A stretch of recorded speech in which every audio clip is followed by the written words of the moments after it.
Hello, this is Ms. Benson with SanfordFlipMath, and today we are going to do some review of completing the square. This is, again, just the process about how to do it, and not so much of why exactly we're doing this, but just the process. And then also we're going to put in a little bit of quadratic formula, working with that at the end. So just two ways to solve quadratic equations. All right, so when we solve by completing the square, typically we like to have it in standard form right from the beginning. So standard form, as we see here, is ax squared plus bx plus c equals 0. And this one doesn't look so much like that right now. So we're going to make it look like that.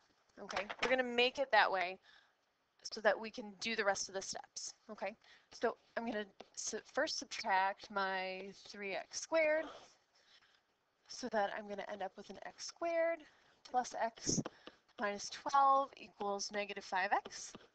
Still doesn't look quite like that, so we're going to, again, do some moving around here by adding 5x to both sides. Okay, and we're going to come up with x squared plus 6x minus 12 equals 0. Okay, now we're going to go to, we've got this one checked off. All right, it's in our standard form. Now we can divide by a. All right, well here, a equals 1, so if we divide by it, it's just going to make everything look the same. Okay, so we're going to say that this is done because we don't need to do it here. In this case, we really don't need it. Okay. The next one is to move the constant to the other side of the equation. So our constant here is our negative 12. Okay, constant is negative 12. So I'm going to add 12 to both sides. All right, we get our x squared plus 6x equals 12. All right, now this is where we come into the point of completing the square. Okay, I'm going to erase this so that I can actually see what's going on. All right, so to complete the square, to make this side end up as something squared, we're going to add, this is where we're at now. We already did this, adding b over 2 squared to both sides. Okay, so b over 2 squared in this case equals our 6 over 2 squared, because b is our 6 in this case. Okay, so that equals, we're going to simplify within the parentheses first, our 3 squared, that's equal to 9. Adding that to both sides. Okay, now our next step, we got that done now. Okay, step 3 accomplished. All right, we'll check that one off.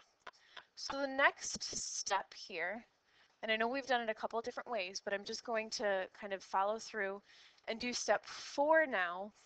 We want to factor to x plus b over 2 squared equals some constant. So this is how we've seen it in the past. So the side that we're going to factor is this one right here, because this is what has our x squared term in it. Okay, so we can make it look different by factoring it, but it's still going to be, we're still going to end up with an x squared. Okay, so this is going to be x plus something squared, x plus b over 2. Okay, and again, we did our b over 2 over here. Okay, so this is b over 2. Man, that b and the 6 look pretty similar, don't they? But in this case, it's b over 2. It is 6 over 2, so that is x plus 3, because b over 2, 6 over 2, 6 divided by 2 equals 3.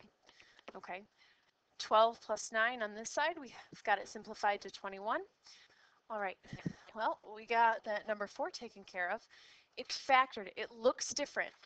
This looks different, but again, it's the same thing as this.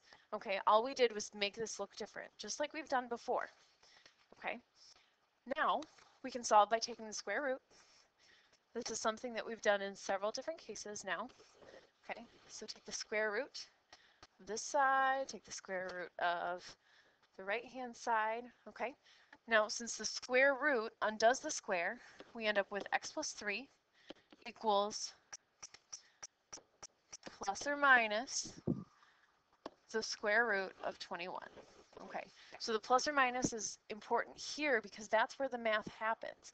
This is where we say that something is equal, that this something that has an unknown in it is equal to, there's two options for this, okay? That's the plus or minus, so that's why the plus or minus has to happen there, okay? Now we're not quite done because we don't have it by itself yet. We don't have x by itself yet. We're solving for x. We need x by itself. So in order to do that, we're going to subtract 3 from both sides, okay? So we've got x equals -3 plus or minus the square root of 21. I'm going to take a minute and step back. Are there any perfect squares, or are there any square roots in the denominator, any negatives underneath the square root that would give us an imaginary number? No, we don't have any of those type of things here, okay? So this is our final answer, okay?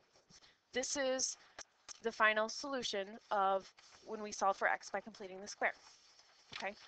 Now let's go to something, we're going to do something that's a little bit more complicated, that takes a lot more simplifying, but the process is going to be exactly the same.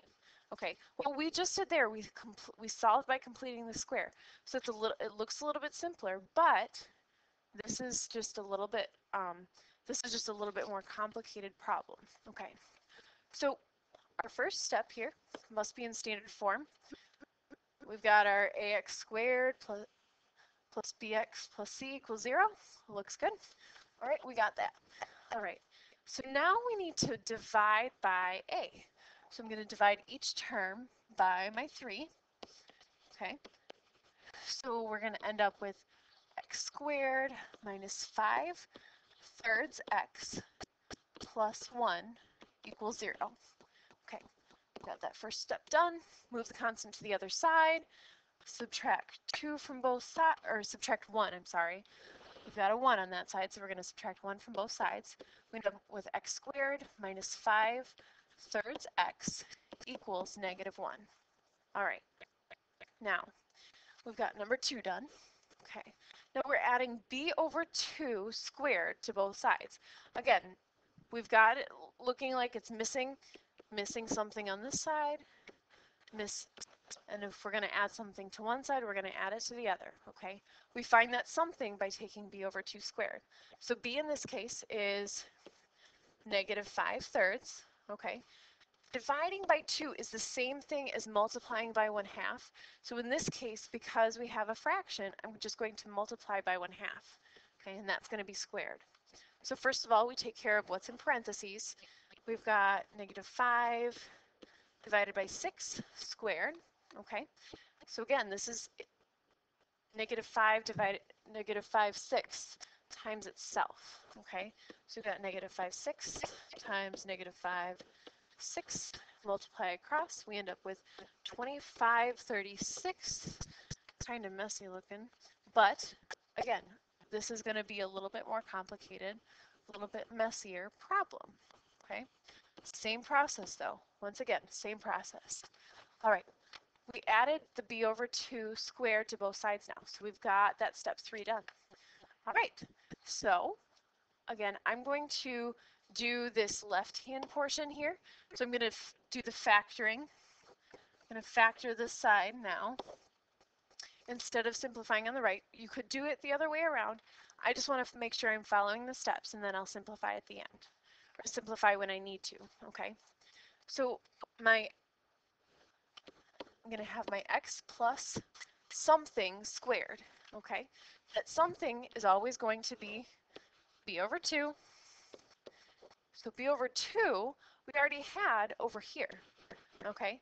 The b over 2 is that -5 sixths. So I'm adding -5 sixths within the parentheses. That's what this factors to, okay? Now we're going to talk about, so now that we have that factored, we've got 4 done, okay? And then this side looks like -1 plus 25/36, okay? In order to solve by taking the square root, we have to have a constant on the side. So to do that, I'm going to multiply the numerator and denominator by 36, because this is 1 over 1. All right, so then we can add our fractions. Okay, so this is going to look like x plus negative 5/6 squared equals negative 36 over 36 plus 25 over 36. If we add our numerators together, then we're going to get x minus 5/6 squared. Now don't get confused here. If I'm adding a negative, it's the same thing as subtracting. So I'm just writing it a little bit different way here. Okay, this equals negative 11 divided by 36. All right, so now we have what we needed here. We have something factored, something squared on this side equals a constant. Okay, so now we can solve by taking the square root. All right, take the square root of that side, take the square root of that side. All right, we get x minus 5/6 equals plus or minus, that's gotta come here, okay, the square root of negative 11 divided by the square root of 36, okay?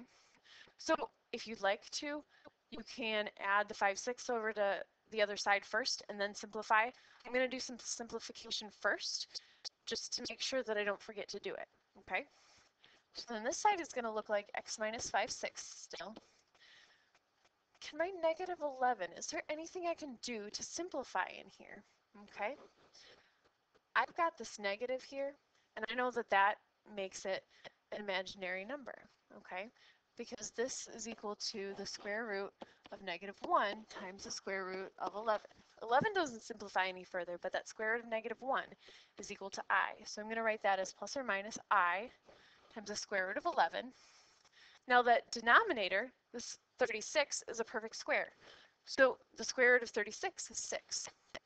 So that denominator simplifies to 6. All right, so now we're almost there. We're getting there, real close here. All right, scroll back up. We need to get, the thing that we have left is that we have 5/6 over on the side with the x. So in order to get x by itself, we've got to add 5/6 to both sides. Okay, we end up with x equals 5/6 plus or minus I times the square root of 11 divided by 6. Okay, so that is solving for x by completing the square. For the problem we have all the way at the top here, we got these two accomplished. All right, so that's just a recap of the process of completing the square.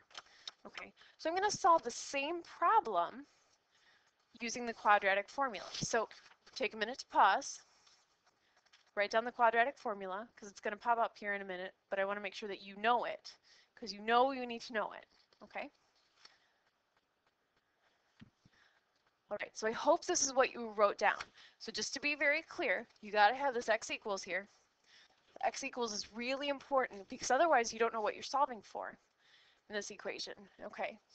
This, and then the fraction bar, that 2a, it's all over 2a, including the negative b in front of the square root.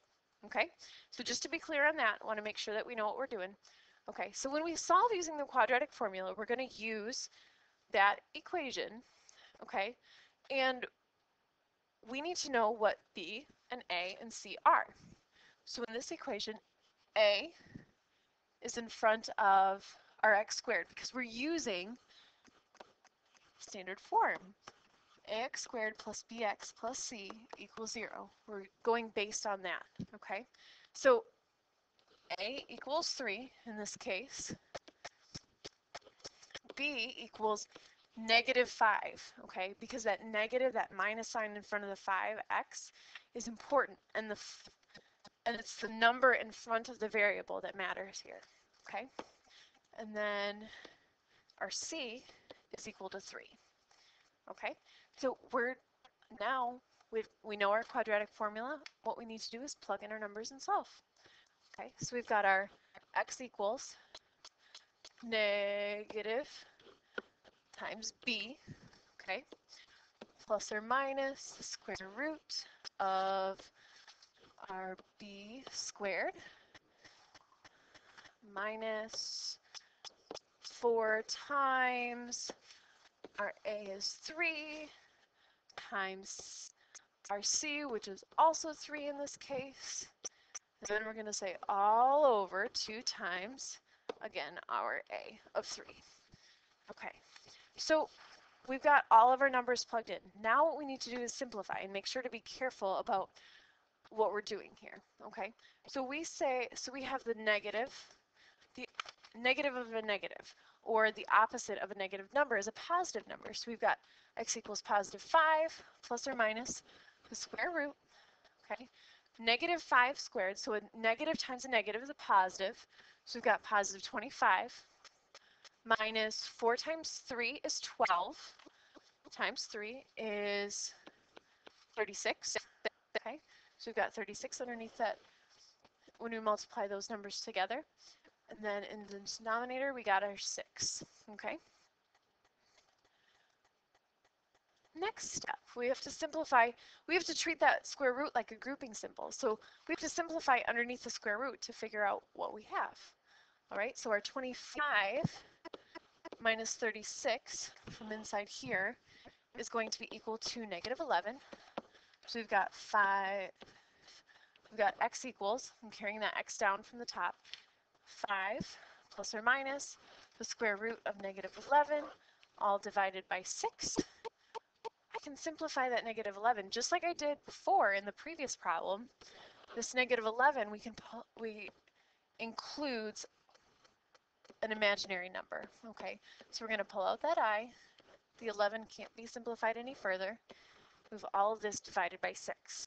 Okay, now just to make it look like the problem we had before, okay, we're just going to separate this and show that both 5 is being divided by 6, okay, and this term. So both terms are being divided by the 6, okay? So we've got 5/6 plus or minus I times the square root of 11, all divided by 6. And that's just to make it clear for if you have any issues in looking for solutions, it can be split up that way, so don't let it confuse you if it is. Okay, now let's see. We've got x equals those two solutions, and they're 2 because of this plus or minus. Just as a reminder, that plus or minus makes it have 2 solutions. Okay, does that look really similar to what we got before with completing the square? It is exactly the same. In fact, we got the same answer 2 different ways. So just to give a little bit of a summary, we solved by completing the square and the quadratic formula.